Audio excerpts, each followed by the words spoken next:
হুগলির পুরসুরা বিধানসভার অন্তর্গত ছত্রসাল বাজার থেকে চব্বিশপুর পর্যন্ত বিজয় মিছিল অনুষ্ঠিত হল আরামবাগ সাংগঠনিক জেলা বিজেপির। রবিবার এই মিছিলের নেতৃত্ব দেন সাংগঠনিক জেলার সভাপতি তথা পুরসুরা বিধায়ক বিমান ঘোষ। এছাড়াও ছিলেন সাংগঠনিক জেলার সহ সভাপতি হিমন্ত বাগ থেকে শুরু করে কর্মী সমর্থকরা। দেখুন বিস্তারিত।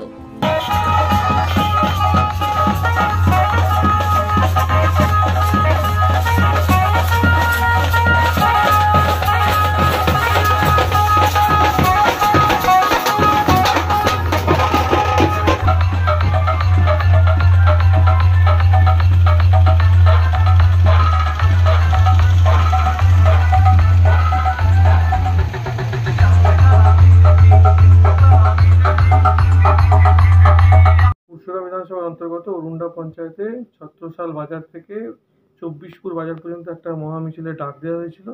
মোদিজি তৃতীয়বার এবং ক্ষমতা আসার পর ওখানে একটা বড় মিছিল আমাদের পুরসুরা থেকে ওই অঞ্চলে হওয়ার কথা ছিল, সেটা একটু দেরি হয়েছে, কিন্তু সেটা অবশেষে আমরা করেছি। এবং মিছিলে যে উৎসাহ এবং কার্যকর্তা কর্মীদের মধ্যে যে তাদের যে উৎসাহ দেখা গিয়েছে, আজকে আনন্দ উচ্ছ্বাস দেখা গিয়েছে, সেটা চোখে পড়ার মতো ছিল।